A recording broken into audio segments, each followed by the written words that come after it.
ladies and gentlemen, and others.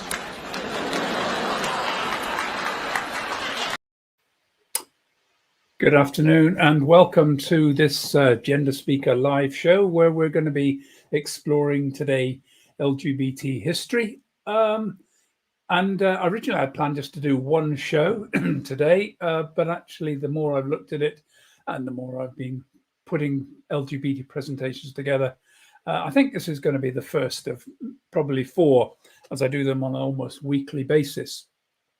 So I hope we get quite a few people to join us today, but it's being streamed, so it'll be available on LinkedIn, it'll be available on YouTube, on my channel, and it will also be available on my Gender Speaker Facebook page fairly soon after this broadcast.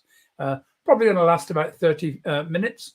If people join me and we can ask some questions, then we'll deal with those live later on.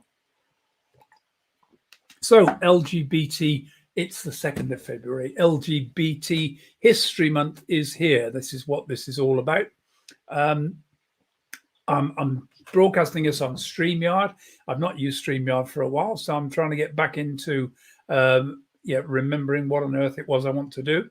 If you do join me and you've got questions, just send me a message. You can either do that if we're already connected through Messenger, or you can email me, and I'll put the email address if you want to put a message on. Whoops, can't even spell my name right now.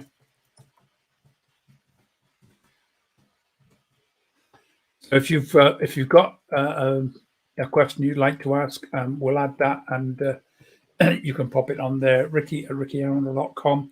I'll watch my email if something comes in, and we can pop something up there. Right, so I'm going to be exploring today LGBT history, up to around about the sort of the 1600s. It was a really significant time of LGBT history. I want to go right back and just have a look at what the world has been like and why we've ended up in a situation where we've had hundreds of years of persecution of people from the LGBT community, and why we're still battling right the way across the world to try and tackle this.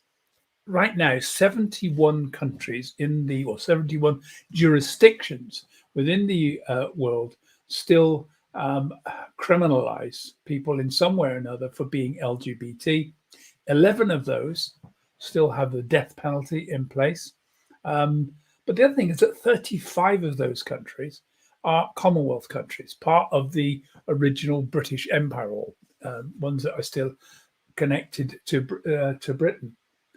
And what we'll see from looking at this history from back in the times of Henry VIII and before, that it was those decisions made in England that then became exported as Britain and Europe. But as Britain started to spread its empire and colonize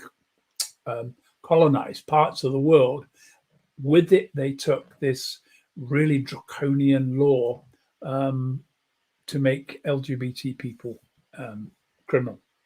And so that's what we're going to look at. If you've got specific questions you'd like to ask, you can put them in the comments here, and I'll pick them up straight away, and we can get on with those. Alternatively, if you want to come on, you want to come and actually have a chat with me online, then we can do that. And as I say, I'm going to be doing this regularly throughout the month. We'll see how the timing goes as to whether I do that. So, LGBT History Month, where did it all start? I think probably the best thing, rather than me tell you about LGBT History Month and what it's all about, I'm going to basically let the person who founded it all, who started it all, introduce and tell us about it. Because Sue Saunders has been actively involved in promoting LGBT messages and helping to tackle the issues where schools were prevented by Section 28 of the Local Government Act in 1988 from even talking about gay issues. And LGBT History Month really started in 2005 following the repeal of Section 28 to begin to put together some content for schools to enable them to know how on earth were they going to now start to teach and talk about LGBT issues. Well, it creates huge amounts of content for them. So I'm going to start with just listen to. There is a thought that to know your history as an LGBT person isn't important. I wish we had that luxury. I'm Sue Sanders. I'm the chair of Schools Out UK, and we passionately believe that it is crucial to educate out prejudice, not to know where we came from, and not to learn how we have fought and got the rights that we now enjoy is very dangerous. We need to form our own families, and we need to know who's gone before. And it's really quite amazing to discover some of the wonderful LGBT people who've been back in the past doing amazing things. On the Classroom website, we've got over 80 lesson plans across the curriculum and for all ages. What we work to do is to make lesbian and gay, bisexual, trans people in all their diversity visible, safe and proud.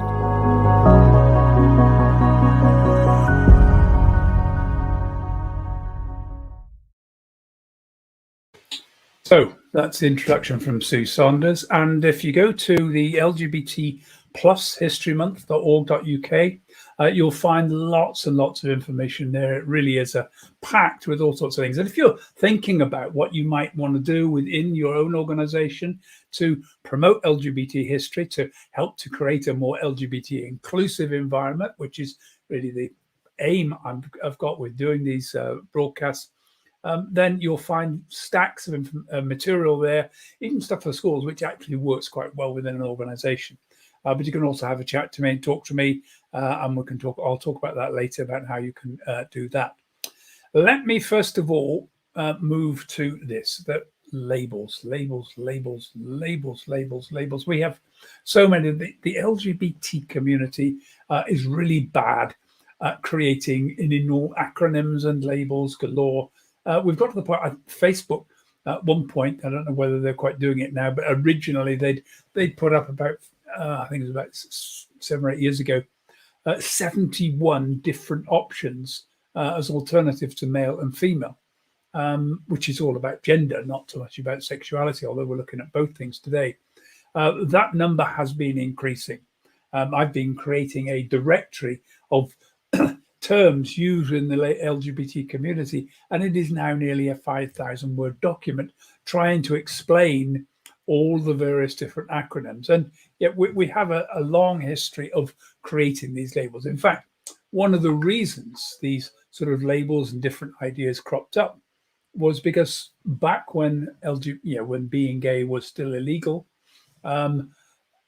it was very difficult. If you were having a conversation and you spoke about something which people could understand, then they could dump you in and you could find yourself being arrested because somebody had overheard a conversation. So what happened was that the gay community developed a language called Palami, which meant replacing lots of different words, a little bit like the gay version of Cockney slang.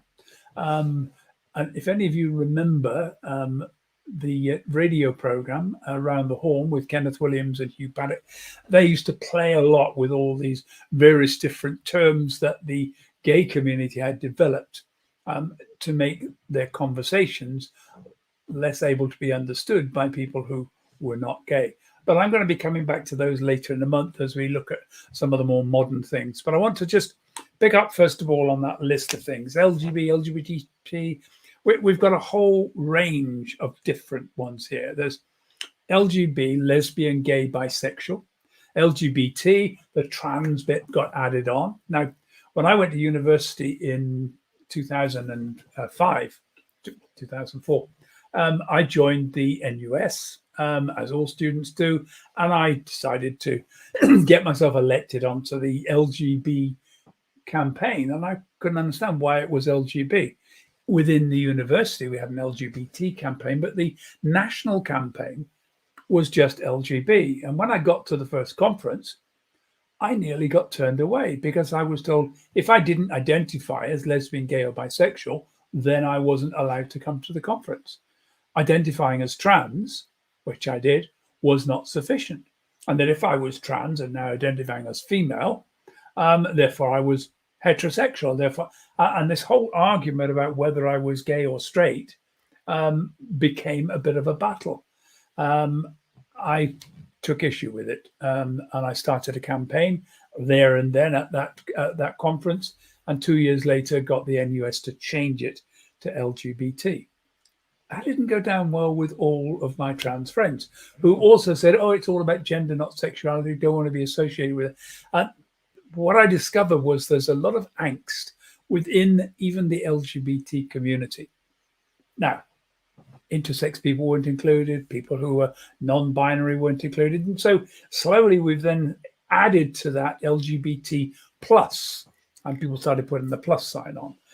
More recently, somebody said, well, no, it's LGBTQ. And the term queer suddenly became a common term within the LGBTQ community.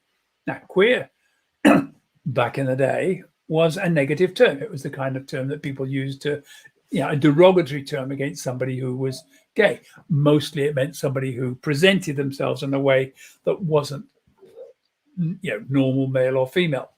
So we've reclaimed that term. It probably got reclaimed initially by academia.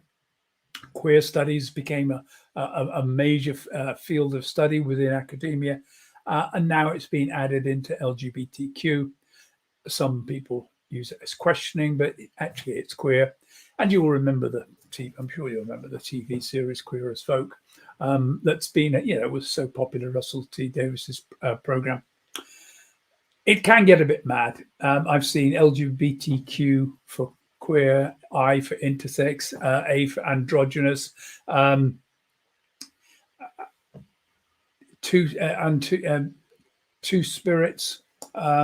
It's friends. There are so many variations that people have used on and on and on.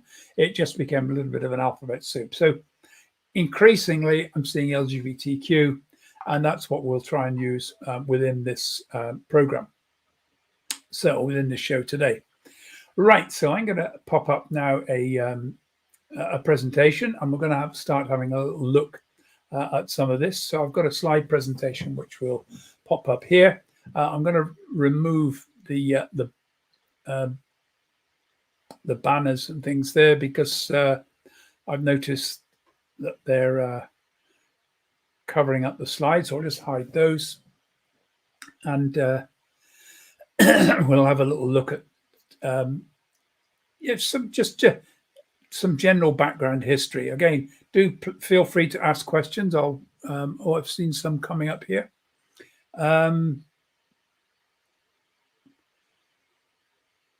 Right.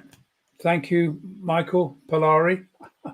My mistake there. Yes, you're right. I misquoted that. Polari is the gay speech that it's no longer really being used, but I should have got that right. Didn't make a note of it. And Diana, welcome. Good to see you here. So really nice for you to be here. Let me just get rid of that banner and we'll go.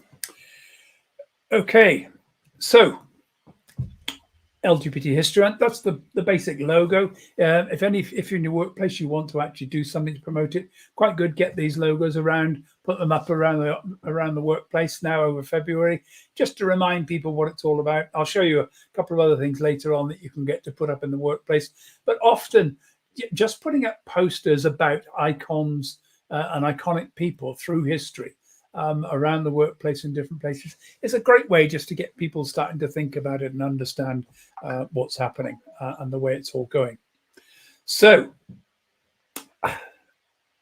Aphroditus, goddess, god, or witch. Hermaphrodites is where the term hermaphrodite came from. It's Greek goddess, and you'll see from these statues and images, it's an image and statue of a female body with a male phallus, with a penis.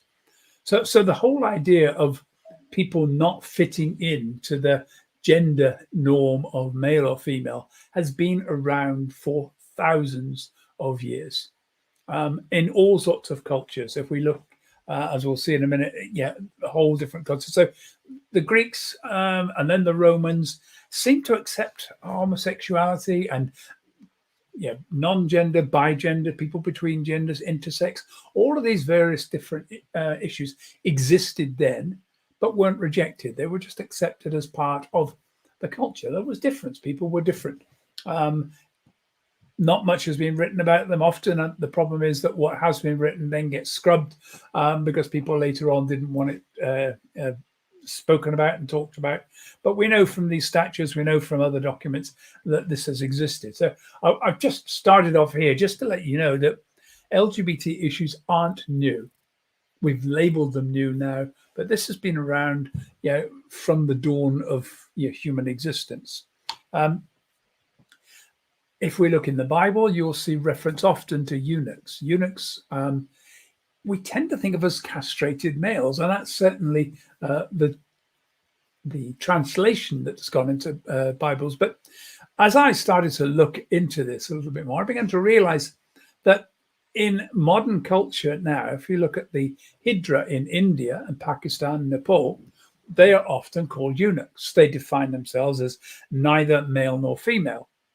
And often Hijra will go through a really, really life-threatening surgery. They have the whole of their genitalia removed.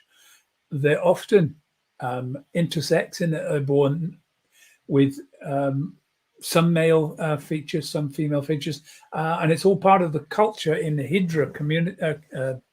In Hijra culture, what the Hijra will do is come to dance at your wedding, and then they'll come to dance and perform at the birth of your children. And if they take the child and have a look at the child's genitals, and if the child is not clearly male or female, then by tradition the child belongs to the Hijra, and they take the child away and bring up the Hijra in a Hijra household.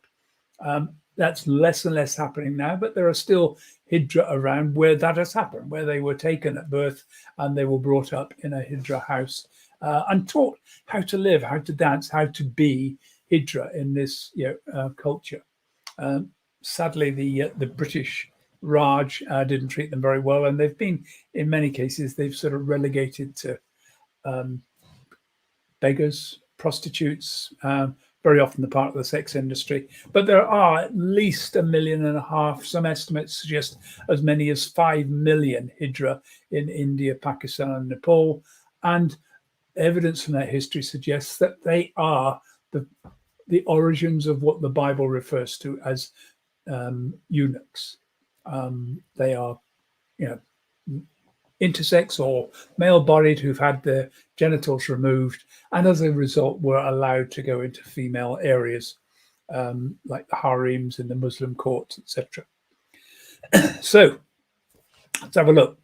If we look to North American Indians, they have a long history where many of the nations accepted not just a third gender, but often as many as 5. They would have masculine women, feminine men, and there are some who were between. Probably many of them were intersex. Some just lived in that world between genders. But that was a part of their culture. And what we know from the anthropological studies of North American Indians is that they were well accepted. People enjoyed having these people around. They were considered to be a gift from the gods, from the great spirits. And because there were so few, it was very special.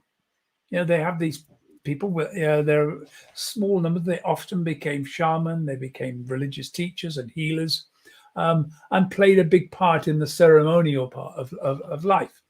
Again, once the Christian missionaries started to spread their power across North America, they separated kids out, put them into single-sex schools, and did everything possible to erase that. Each of the tribes had their own different names. The Zuni called them Ihamana, the Lakota Indians called Winkate. Each had their own culture around them.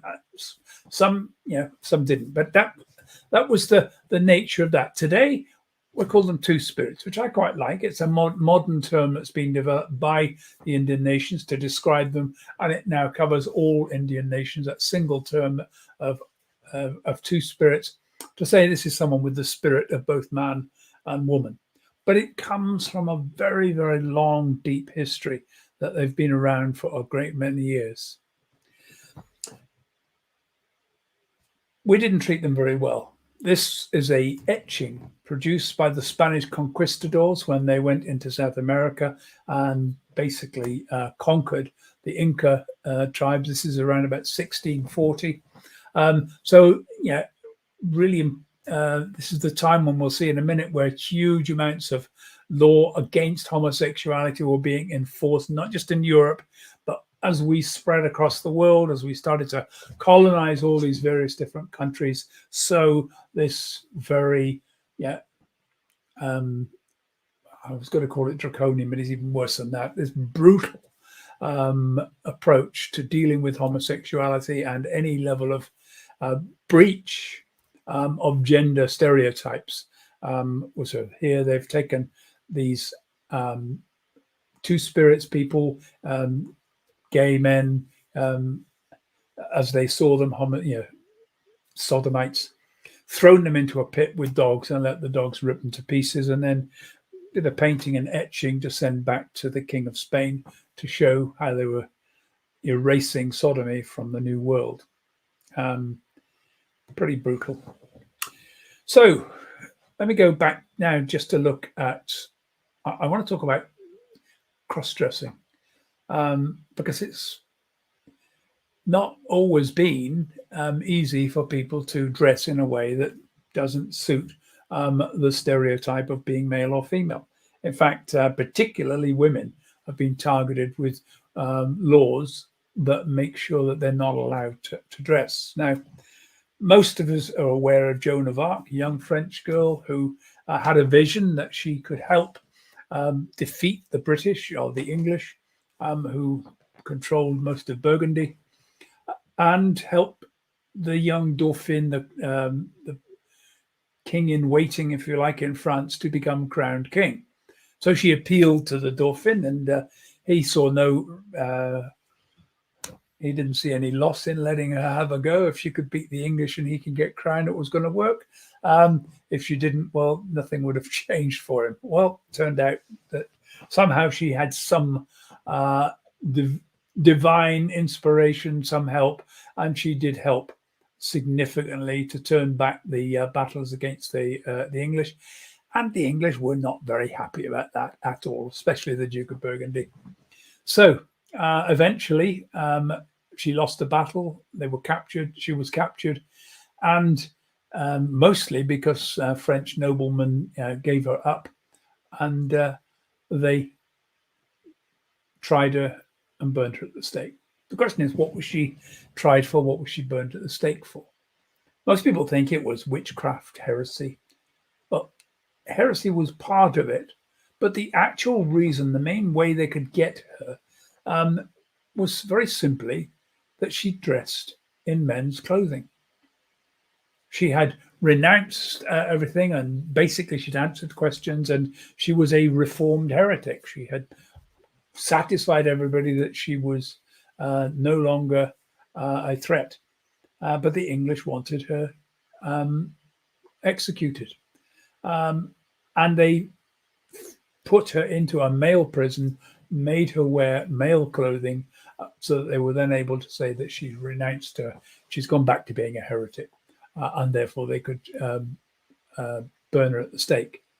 But it was the wearing of male clothes. Now, the Catholics later retried her, checked it all out, and they said, no, she was forced to wear male clothes. She did it for her protection because she was being put in a male prison where she was constantly subjected to attempts at rape. And so she was eventually canonized and became a saint. It's one of the 7 primary saints. But the important thing here to understand is that this was how society viewed women dressing as men. It was really, really considered wrong. Whoops, I've just opened the wrong file somewhere.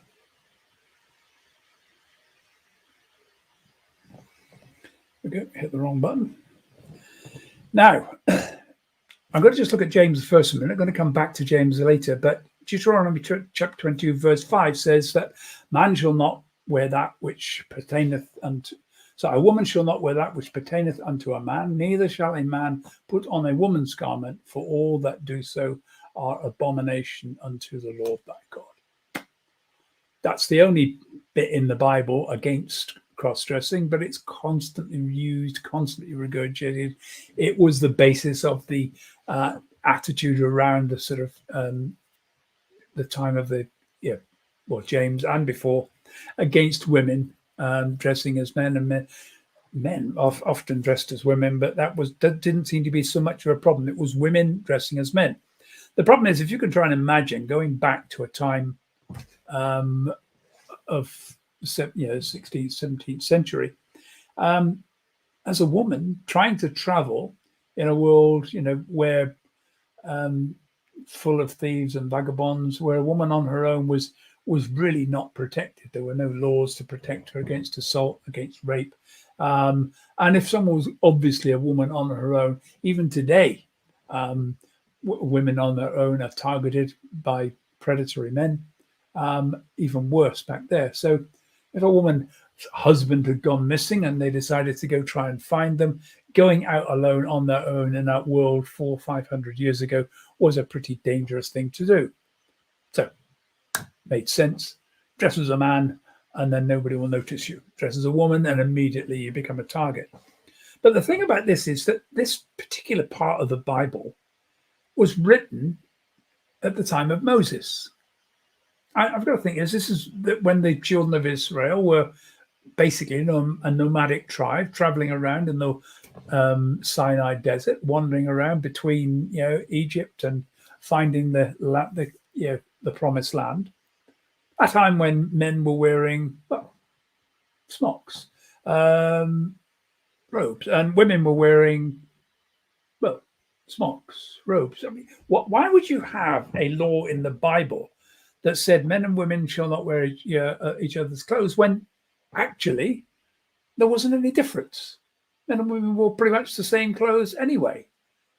So it doesn't make a huge amount of sense for that.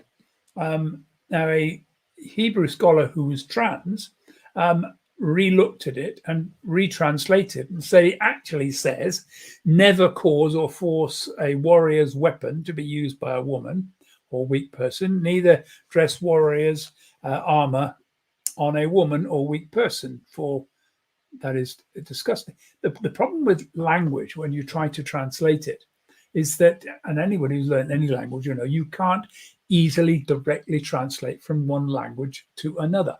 I'm learning French again at the moment, and even there, trying to think in French is different because the structure of words goes together differently. There are some words which just don't translate, and that's just modern French. When you start going back to, I've studied Shakespeare, trying to understand what Shakespeare meant in a play, what Chaucer meant when he wrote his books, it becomes increasingly difficult because even the meaning of words in the same language changes over time. So trying to go back to basically ancient Hebrew or Greek, which is what the Bible was mostly written in, is extremely difficult. Some of it was written, sometimes the translations will come from Latin, which had already been translated. So it's all a matter of who translated it, look at it and thinking, yeah, I think of what that means is, and looking at the evidence and trying to come up with the best guess. Now, although most Bibles go for generally that same translation, the reality is it doesn't make sense. It would make sense if you've got a tribe traveling around, constantly being attacked by other tribes, men frequently being killed in war and battle. It comes to the point where you have no choice but to start asking, requiring women to help in the battle. even today, the Israeli Women's Army is probably one of the most feared in the world. They are really, they have a history of fighting. And so this would make sense that there was something in the Bible that said, no, you should not be sending your women to war. You should not be making your women into warriors, because that's not their role. Anyway, that's the first thing we've got to look at. I'm going to come back to James I, because James I, there are a few things about James which don't make sense all round in this whole area. What we do know is that James did not like the idea of women dressing as men. And the reason I mention this about the Bible, of course, is that the Bible which we all read, and the main Bible that everybody still uses, is the James VI authorized version. It's the one that James sponsored to, paid to get translated. It's the one he then made some amendments to. Don't know quite what, but we have to question it. But this little pamphlet came out called The Man Woman. It was a pamphlet decrying the way in which women were now dressing more and more in masculine clothing, dressing in a masculine way. It was subsequently another booklet came out, and it's fairly clear it's a parody on the first one, because it's very similar writing and style. Hick Veer against Hick Mulier. And this one was saying the perspective from a woman's perspective, looking at this and saying, well, you're complaining about women wearing male clothes. Have you looked at yourself? No, actually, the reason women are wearing male clothes is because you men have stolen all of ours, and therefore we've got nothing left but to wear yours. So, and you've got to think, in the time of James I, men wore very flamboyant clothes, big wigs and makeup, and all of that was part of male dress, not female dress. But that whole issue about clothing, we see right the way through Tudor times, right the way into the Stuarts, where women were often put in prison, pilloried for being caught wearing male clothes, where men increasingly dressed as women in order to avoid the terrors of the law.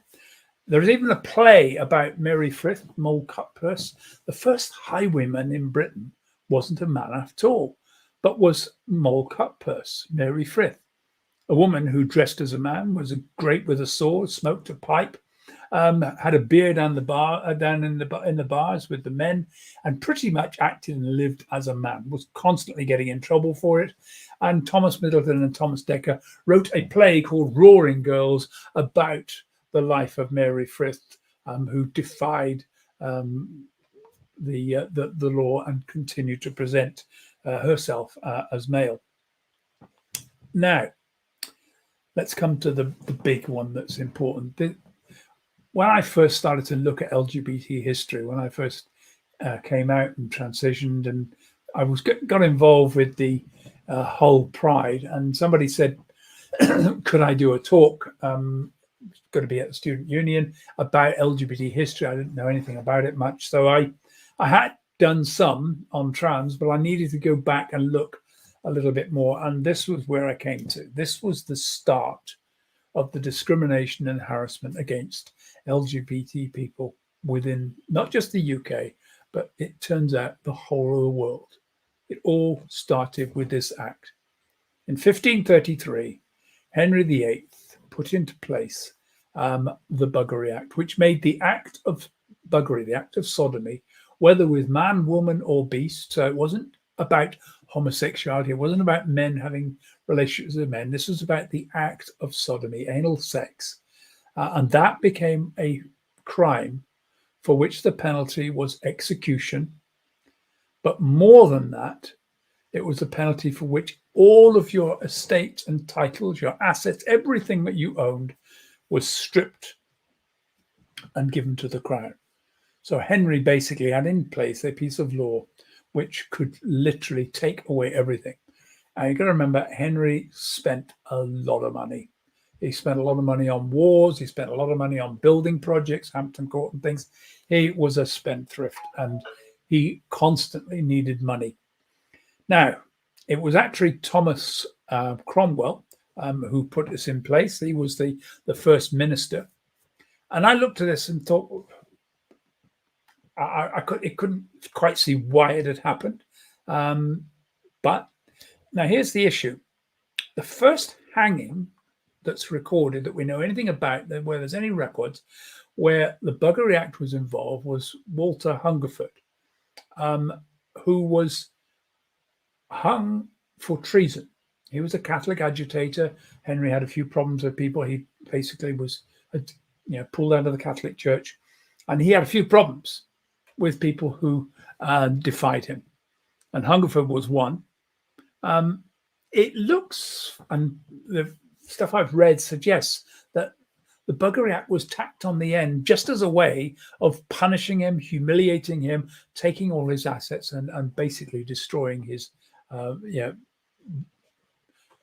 stopping the future line. Effectively, that's it. They were removed from everything. Interestingly, he was a friend of Thomas Cromwell.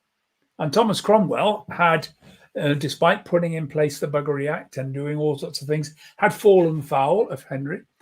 He'd set up the marriage with Anne of Cleves. Henry hated her. Turned out to be a really, really awful marriage. It didn't last very long at all, just days. And he blamed Thomas Cromwell for it. So Hungerford was executed, and Cromwell was executed at the same time. Not obviously under the Buggery Act, but it was the end of his life. The only other person who was charged in those early days, in 1541, Nicholas Erdel, the headmaster at the Eton Boys' School, had admitted to sexual assault on boys, was charged under the Buggery Act, but he'd appealed to a great friend, Thomas Wriothesley, the Earl of Southampton, also a big friend of Henry, and a very, very powerful man. He'd appealed, got the whole thing commuted to life imprisonment, only actually ever served 1 year of it, was released, went off and worked for on the Southampton's estate as a headmaster at a small school, but then eventually turned up at Westminster School as headmaster of another boys' school. So was never properly punished for it, and continued to be able to do whatever it was he was doing. That was it. There are just a small handful of cases then until well into the 1600s. Not very many people were charged, which then says, well, this act was introduced for 1 year, then cancelled. Then it was introduced for another year, cancelled, then another year. And it wasn't until 1540 that it finally became a permanent act of Parliament. Why would it be there? What on earth was the reason? Well, 1533, when the Buggery Act went into place, is a really important year. And that's where we need to look to see what's been going on. 1533 was the start of the dissolution of the monasteries. What had happened was Henry was married to Catherine of Aragon. She hadn't produced a male heir. He wanted out. He tried to get the Pope to annul their marriage. The Pope refused, mostly because Catherine of Aragon's nephew happened to be Charles, the Holy Roman Emperor, the most powerful ruler in Europe, and somebody the Pope did not want to upset. So his choice between, do I upset the Holy Roman Empire? Do I upset Henry up in England, miles away? No, they can forget it. So Henry just said, right, that's it. If you think Brexit was the first time we'd done it, it wasn't. The first Brexit, Henry VIII organised when he exited from essentially the European domination of the Catholic Church, and said, that's it. I'm going to set up a Protestant church. I shall be head of it, and I will agree to my divorce, which is what he did. He married Anne Boleyn before he even got this sorted out, because Anne Boleyn was now pregnant with what was to be her daughter. He didn't know that, of course. He had the marriage annulled, and the marriage was therefore validated, that his marriage to Anne Boleyn was a legitimate marriage, and she then gave birth to Elizabeth. So, as you probably know, that marriage didn't last long either, because she was executed And he went on then to marry Jane Seymour, who did give him a son, Edward. But it was the start of the dissolution of the monarchies. The Catholic Church owned 1/3 of Britain. They were an incredibly powerful organization, hugely wealthy. They had their own armies, or at least their own soldiers to support them. And Henry needed to destroy them. And one of the things that's long been around was that there were rumors of Catholic priests and monks assaulting young boys. If there was any sense that, even though it was against religious beliefs, the Catholic Church dealt with it in ecclesiastical courts, but not very well. And we've seen, even in recent times, the Catholic Church still not dealing with this issue of basically paedophilia within the Catholic Church from priests not being handled very well. And so it was one of a small group of pieces of legislation, the Act of Suppression and a few others, put in place to enable Henry and Thomas Cromwell to decimate the monasteries. And by the time we got to 1540, the monasteries were being destroyed at the rate of 50 a month. Thousands of them. And most of these lands grabbed because this was a law on which clerics could be found guilty, the monasteries could be taken away, and because they were being sold off at premium rates to Protestant nobles who definitely were in favour of that. The Earl of Southampton was one, although Catholic, the Earl of Southampton also benefited with Place House and his role down in Southampton. So all the way through, we start to see, Henry buying favour, using this, destroy the Catholic Church, give properties over to wealthy to families he wanted to support of.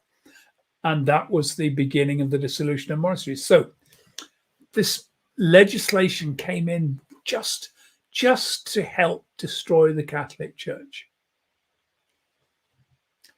Edward came to the throne on Henry's death. Now, he was a boy. He wasn't even old enough to run it. So the whole country was run by regents. He died at the age of 15. Although Protestant, being brought up Protestant, very much in favour of it. All of the regents were very much Protestant noblemen who wanted that to stay in place. So they did actually make things better. They enforced, made changes to the way in which the Protestant church operated, which was less like the Catholic Church. Henry had struggled with it because he'd been brought up Catholic and wasn't quite sure. No such problem for Edward. So they got rid of a lot of things. They got rid of the idea that priests had to be celibate. Part of the reason why priests were, potentially having problems with the Buggery Act. But he died. Tried to get Lady Jane Grey into power, wasn't going to happen. Mary was not going to let that happen. Within a very short space of time, she had basically pulled together enough support from the Catholics in the UK, in Britain or England, to put her back on the throne and immediately repealed the Buggery Act and all the other acts and tried to reinstate the Catholic Church as the primary religion. She got the name Bloody Mary because of her brutal way she treated Protestants. Tried to produce a male heir, tried to produce any heir, was unable to do so. And when she died, Elizabeth came to the throne in 1558. And by 1565 had put back in place most of those laws. And the Buggery Act then remained in place for a long time after that. Now, when she died, James I came to the throne. I talked about James earlier on with his issues over cross-dressing, but it's interesting that he didn't repeal the Buggery Act, particularly as, although he was married to Anne, the daughter of the King of Denmark, he treated her abysmally. There's all sorts of evidence of abuse. He had 9 children, 3 of whom survived. One, Charles I, Charles II. But he had male lovers. George Villiers, 1st Duke of Buckingham, was his first and favourite one. Robert Carr, first Earl. Although at the same time, he also is reputed to have a mistress, Anne or Agnes Murray, who was already married, and others, all sorts of rumours around. So the fact is that he was openly flirtatious, openly, openly having gay relationships to the point it was talked about in the court. It's written about. So we know that it was probably happening. Was he gay? No, it's quite clear. He didn't like Anne much. That was an arranged marriage and produced him the heirs he needed to the throne.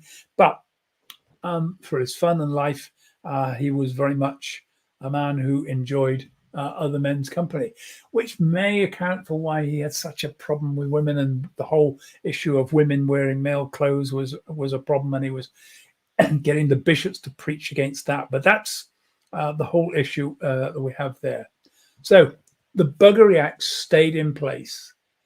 I'm going to look at it in the next session, next talk. 1836, the last hanging, but the Buggery Act itself stayed in place till 1861, and shortly after that, we introduced the idea of gross indecency, which I'm going to expand on. But this is where the law started to shift away from the act of sodomy or buggery to any level of sexual activity between men becoming illegal. It was much more focused now on homosexuality, but it was not until 1885 that we started to see that change. It stopped being a capital offence in 1861. So there we are. That's the history of that, as far as that goes. Just like to finish off looking at William Shakespeare, because it's a really important part of the history which people don't really get. William Shakespeare, born in April 1564, the year after Elizabeth reintroduced the Buggery Act. So Shakespeare grew up in a world where homosexuality, although it wasn't defined as that, but certainly gay sex, anal sex, was a capital offence. It was not something anybody, this is something that would destroy you, your family, and everybody. He married at the age of 18 to Anne Hathaway, already pregnant with their first child, and had twins after that as well, so 3 children. But then he disappeared. By 1583, he disappeared off. 19 years old, nobody knew where he was. There's no record of what he did and where he went until about 1594, by which time he's already established as a playwright. He's involved in plays in London. And I wanted to look at what happened, what was going on there, because there's always evidence left around. This is the great thing about history.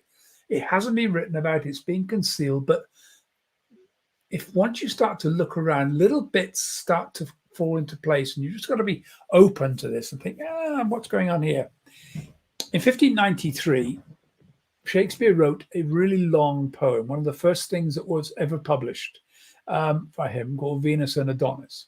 It's a play based upon a Italian story. It's reflective of a painting he may have seen and other writings.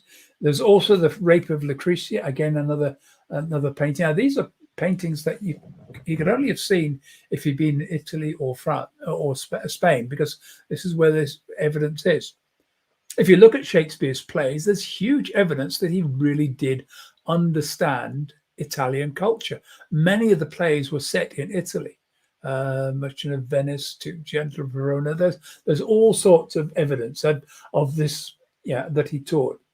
Now, what happened to him? His mother was a friend of the Countess of Southampton, the wife to the second Earl of Southampton. We talked about the first one, Thomas, earlier on, who was a big friend of Thomas Cromwell. There's connection between the Southamptons and is quite big, just keeps on coming up. We're pretty certain that Shakespeare joined Lord Chamberlain's men fairly on. They were a touring company. They would have come to Stratford. Although obviously it wasn't a renowned place for plays at that time. That was Shakespeare's contribution. But it looks as if at some point, from everything I've read, that he went to work probably as a headmaster of the Countess of Southampton's little grammar school, the one that Nicholas Urdu had been headmaster of for a short period of time. and that he was asked to coach young Henry. Now, the third Earl of Southampton, Henry, is where it goes. We know he was a friend of Shakespeare's. We know he was his patron. He paid for lots of the events, may have supported the building of theatres and all sorts of things. A wealthy family, very landed. It's possible that early plays that Shakespeare wrote were performed in stately homes, and where better to do that than in Place House in Southampton, where, and certainly Love's Labour's Lost, the descriptions for the original set almost clearly identified as being in the gardens of the Southampton's house. Then somebody found a painting not long ago, and this is the painting. And somebody looked at it and said, I think that's Henry. What do you think? You're looking at those. We've got this painting here on the right there, and then there's the painting of Henry as, the man Henry. Bearing in mind, no Photoshop then, but artist interpretation. Everything looks like Henry. If you look at smaller paint, this is a small miniature of Henry. It all looks very, very feminine. He was a young, feminine boy. Too feminine. It seems quite likely that Henry was, we're talking about this world where, the Buggery Act is in place. You don't want to be suspected of being gay because, it's going to be bad news. This is the most important piece of evidence, I think, that Shakespeare had a relationship with Henry, that he wrote the first, we think he wrote the first 17 sonnets dedicated to Henry. Henry was the fair youth, and they were one for each year of Henry's life. At the time, he was about 17 when they were written. And they were appealing to him to find a wife, to find a woman, to not stray. And this is the one which I looked at. I'm just going to take to it. A woman's face with nature's own hand painted, hath thou the master mistress of my passion. That's a strange expression, is it? Master mistress of my passion. A woman's gentle heart, but not acquainted with shifting change, as is false woman's fashion. Somebody who lives as a woman but hasn't been socialized in the airs and graces of society's women. An eye more bright than theirs, less false in rolling. Less false in rolling, gilding the object whereupon it gazeth. If you were a man dressed as a woman, you'd probably be a little careful about flirting too much with other men, because once again, that could lead to execution, all sorts of problems. A man in hue, all hues in his controlling. This is the pivotal line in this sonnet. Hue is a word for colour. A man in colour, or colours in his controlling. We come back to these laws about what you can and cannot wear. During Elizabethan times, sumptuary laws existed, which meant that only certain people could wear all colours. Peasants wore greens and browns. Merchants could wear blues and reds. Only the aristocracy were allowed to wear purples and violets. They were extremely expensive to produce. And if you wore these other colours, then you would be arrested. A man in hues, all hues in his controlling, tells us this is about a poem dedicated to a man, an aristocratic man, with a woman's face, a woman's gentle heart, and for a woman which steals men's eyes and women's souls amazes, who is stunningly beautiful, that men can't avoid looking, and women are amazed. I just think reading this as a trans woman gives a totally different perspective. And for a woman were first created, it's now clear. Till nature as she wrought thee fell a doting, and by addition me of thee defeated, while adding one thing to my purpose, nothing. Nature has created this vision of beauty, a womanly beauty, and placed her in a male body. But since she pricked, Shakespeare never did anything by accident with words, but since she pricked thee out for women's pleasure, mine be thy love, and thy loves use their treasure. It's a poem of unrequited love. Shakespeare fell in love with a beautiful woman who had a male body. That meant that love could never be consummated, could never happen. I think Shakespeare traveled to Italy as chaperone to young Henry. They looked around Italy. They went to Spain. He wrote the poem Venus and Adonis, dedicated to Henry, as was the Rape of Lucrece. So these poems that he wrote were dedicated to Henry. I believe that the first of all of the sonnets to the young man were all dedicated, including number 18, which is the most favorite one. Shall I compare thee to a summer's day, thou art more lovely? That tells us a lot when you start to look into this and think this is about a man in a relationship. And Shakespeare was constantly surrounded by young men playing women's parts. Women weren't allowed to act in the plays. It had to be men. And therefore, if it had to be men, like the Beijing Opera, they would have selected young, feminine-looking boys who could convincingly carry off the female parts and female roles, other than the comic ones. The early pantomime dames exist in Shakespeare's plays, raucous women often played by men, always played by men, and those were comic characters. But parts like Ophelia in Hamlet, that was a beautiful woman, needed to be played by someone delicate and looking. So it's the world Shakespeare lived in. The theatre has always been supportive of the gay community. It's always been a safe place. It's always been a place where the gay community can evolve, and it was no different here. So that's the history I'm going to deal with today. If you want to get a big poster, this is a really great poster which comes from the LGBT plus History Month site. It's just a poster you can put up in the office, put it around so people can see it. It goes back a fair way, but it's mostly more modern history. It's quite a big poster. You can see here as I scroll it down. There we go. It's really looking at the 20th century, 21st century, which I will be looking at later in a month. But I hope that what I've shown there today has been helpful and useful. So we'll just pop that down, bring me back up. There we go. So I've, let me have a quick little look here. I've got a few questions that have come up here. Olga, good to see you. If you're still here, I think you may have gone. Yes, Diana, this history is so violent. I'm afraid if you look at modern LGBT history in the context of some of the Islamic countries, it's still there, isn't it? We still have this awful, horrible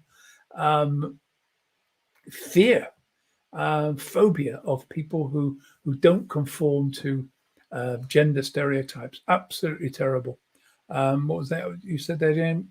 Never heard of the history of the Hijra. No, I had not heard of that until I did my degree and had to study a book called Neither Men Nor Women, looking at the Hijra. And there have been some really good TV documentaries subsequently looking at the Hijra and the lives that they lead. It's a fascinating one, and one I might pick up. I think I'm going to, once we've gone out of History Month, I might carry on looking at various different LGBT things and do this as a regular weekly basis. Because I love history. I love looking at all this stuff and figuring out what's going on and where it is. And so there we go. What was that there?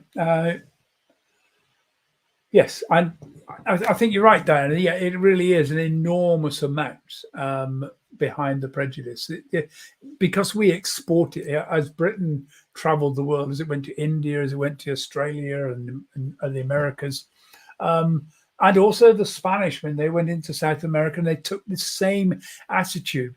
Henry had picked up the idea of using this law against the church from Philip the Fair of France, who had used a similar law against the Knights Templars in 1300s to destroy the Knights Templars. People regularly use these awful laws against people. So there we go. Really fear of difference. I wonder. Sometimes it's because people are caught up in the pressure of having to conform. We've seen, I've been a bit terrified, a bit uncomfortable watching the way in which anybody who hasn't had a vaccine has become demonized, and suddenly we get people following on, and I've seen awful things written online against people who've chosen not to have vaccines, and it's part of that same awful culture. I've got another comment in here. Thanks, fantastic. Great, glad you enjoyed that. Not quite sure who's made that comment, but really pleased to see you here. So just go back to I'm still working my way through all these. What have I got here? Yep, if anybody has right, just put up the LGBT History Month.org.uk. Loads of great information on that site for anything that you might want to do. You can also, I've put a link in the it's on LinkedIn in the comments, and I'll make sure it's in other places. If you're looking at putting together something, these are slightly more expanded. When I do presentations, it's shorter versions of this. I've decided what I'm going to do within these broadcasts is expand on stuff, so that there's more content than I would normally do. Normally, I just do a 45-minute presentation, so you get little bits of history, and I hope to be able to add in more as we go along. So thank you very much indeed for being here with me today. Let's just pop my banners back on, and we'll get rid of that. There we go. So yes, thank you for being here. I hope you've enjoyed today. I hope you find it useful, and please do come and join me. I'll promote it on LinkedIn and everywhere else shortly. It's probably going to be about the same time, but I'll see what sort of response I get back from other people to see when we do that. So thank you for being here. I hope you've enjoyed it. Look forward to seeing you soon. Take care.